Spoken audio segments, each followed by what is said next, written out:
Alright, this video is going to be a bit difficult because I'm going through this right now. This week. Right now, I am going through this, so I might start crying midway through this, and I apologize about that. But I need to get it out there. I'm in my late 20s. I don't have a career. I have a degree. I have a bachelor's degree. It's in a field that is apparently impressive to some people, but I've been struggling to find a job, and it looks like the job market in my field is horrible. I'm dating somebody who makes six figures, who's had a career before he even graduated, and we've been dating a year. We live together. I moved in with this guy way too soon. It was situational. I'll do a story on that later, of what happened. But it basically was situational, where I needed to basically crash his place for a week, and that basically turned into me living there. And the guy wanted a live-in girlfriend anyway, so we just kept it, and it worked. It did. This guy is, in many ways, an amazing, almost perfect boyfriend in many ways. He's romantic. He puts a roof over my head and puts food on the table. He moved to another city for a job that I had. He has given me rides places. He gets groceries. When it comes to anxiety, he is just really, really understanding. Like, if I need to walk out, he gets it. He's very intuitive. We're very different in many ways. I'm pretty extroverted when I'm not depressed. When I'm not depressed or dealing with anxiety, I'm a natural extrovert. He's an introvert.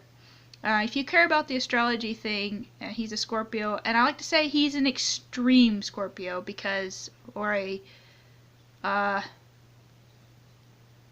maybe extreme isn't the right word. What was the word I was going to say?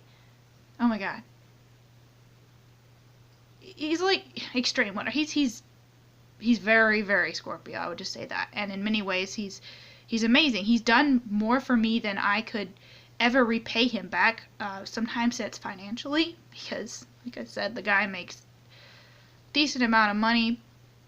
He's been there, and he's done a lot. And up until recently, I thought this relationship was basically perfect, minus my issues. He's always been moody. He's always been critical. He doesn't call me names. He doesn't criticize my looks or anything like that. But, I'm sorry, I'm gonna cry.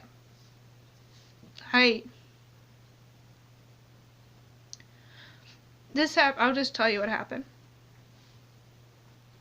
I don't know who he is anymore. I was out with my friend. My friend's been going through some really tough times. Her mother's been in and out of the hospital. She had a family member die and was going to a funeral the next day. So my boyfriend was going to fly back the next day to see his family and visit his family for a week, and he's there right now.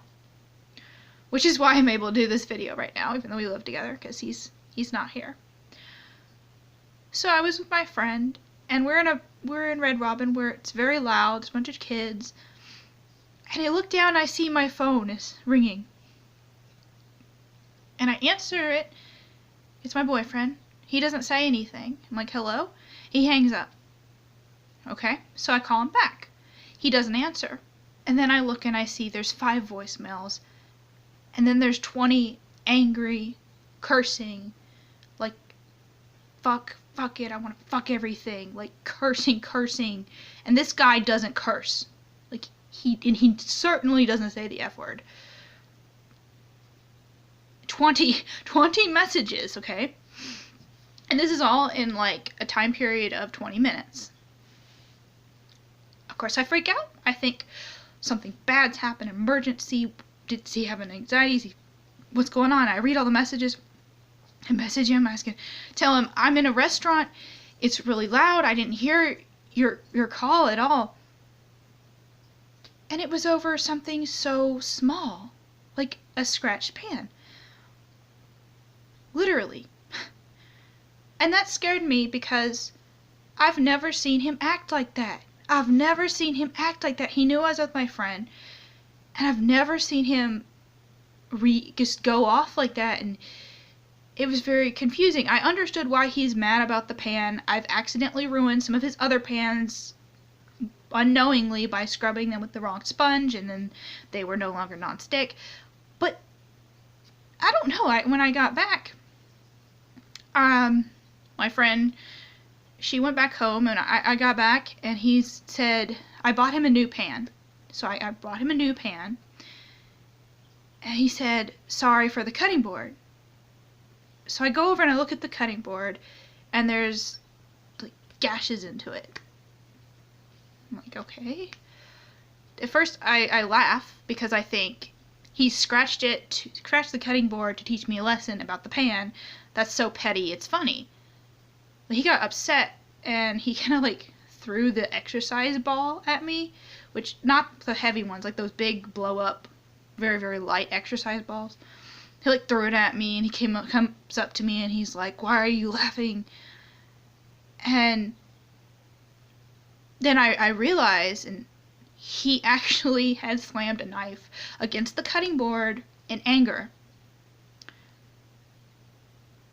And that scared me, because I've never known him to... This is a guy who's very quiet, who keeps things inside. He doesn't yell, he doesn't punch walls. And I just let him vent. He went on saying, I do this for you, I do that for you, what do I get in return? I don't even ask for half the things other people get in relationships. Now, the thing that scared me is he told me he's capable of violence. I don't know why he would ever tell your girlfriend that. And when I told him that he had scared me the way he had acted that night, he just basically said, good. The next morning, now, he was flying out, and I kept my cool and I kept everything to myself because I wanted him to have a good flight. He was nervous about it, and I wanted him to have a good time with his family. But I was mad because I didn't think that was right. My friend who saw it, she told me this isn't right. Well, you know, I went out with a friend, hung out with a friend, things are fine. A couple nights ago, he just went off again, and he's very hard to talk to. He's so defensive. When I tried to explain to him, you know, when you are very critical, it hurts. You know, I'm going through not having an easy time, and you can be very critical, and you don't compliment. You criticize more than you compliment. And his response is like, what do you compliment me on? I compliment this guy all the time. Just to make it clear. He keeps saying, like, what do I do for him? I cook, I clean, I am there for him, affectionate. I do these things, but I'm not acknowledged. And I've told all my close friends about what happened. And I feel guilty now because they no longer like him.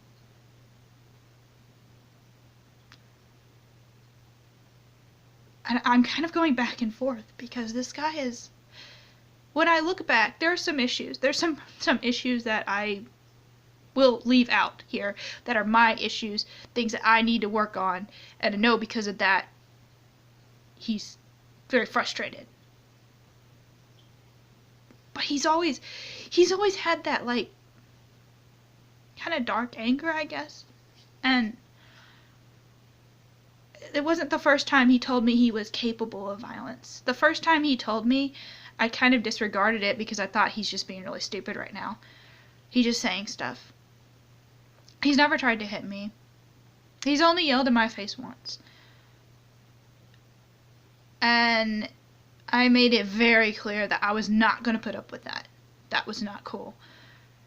and he knows not to do that. But I've literally been in bed for 2 days, crying on and off. And the crazy me, the crazy girl that I was with my ex, I guess he was emotionally abusive. She came out today. And that's not good. This guy, like, I don't know if I had blinders on. I don't know if I wasn't seeing red flags. One of my best friends, she told me, I know she's never liked him. And I never understood why. And I asked her, and she said it's the same cycle. He gets mad at you. You cry. Nothing changes. And again. And I try to explain, they know the issue that I'm not mentioning here. They know what it is. And she tells me I shouldn't blame myself. She doesn't know what he's thinking. You know, Valentine's Day is coming up. I've got him gifts. And he's with family. They know about us. I've met his parents. But I don't know. It's like he doesn't even... The way he talks and the way he's been acting, it's as if he hates me. And I know he's frustrated, but usually even when he was frustrated and he would have these mood swings, he would be apologetic. We would talk it through, and he would go back to being affectionate. But this time it's different. He's not. I'm sorry, I'm like crying. I'm crying on YouTube. This is why I have it anonymous. Why it's just my face stalking. My hand stalking. He's not the guy that, I don't know.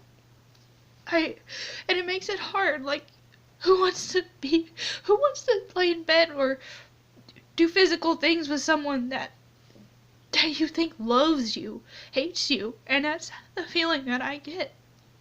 And he wasn't open to counseling. He didn't think there was a communication problem. There is a communication problem. There definitely is. And I don't know. I'm really confused because a couple weeks ago I saw him cry for the first time. And this is not a guy. He's very stoic. This is not a guy who cries. And he cried over basically a misunderstanding and the thought of losing me. But the way he's acting now is as if it's like he hates me, and I can't even, I'm not allowed to be angry. If I was to be angry and fight back, I don't know what he would do. It's like I'm constantly being this peacemaker because I don't know. It might escalate. I don't know. I don't mean escalate like it's in physically. I don't know. I don't want to have that kind of yelling fight. I don't want to have a dysfunctional relationship. And I don't want to lose this guy because I've never had anyone this good. But I don't know. This was such a... There have been red flags that I can't ignore. And when I'm telling my friends, usually, you know, if I tell my friends, they know I'm emotional, they know I'll overreact. They'll tell me. But every single one of them is like, that you need to get therapy. You need to get couples therapy. Some are like, you need to leave. And we're on the same lease. That's the other thing. I would have to break a lease and come up with money I don't have right now. And then he'd have to, I don't know. I don't know. I think he would snap. I'm gonna do this in 2 parts because I gotta keep talking. There's more.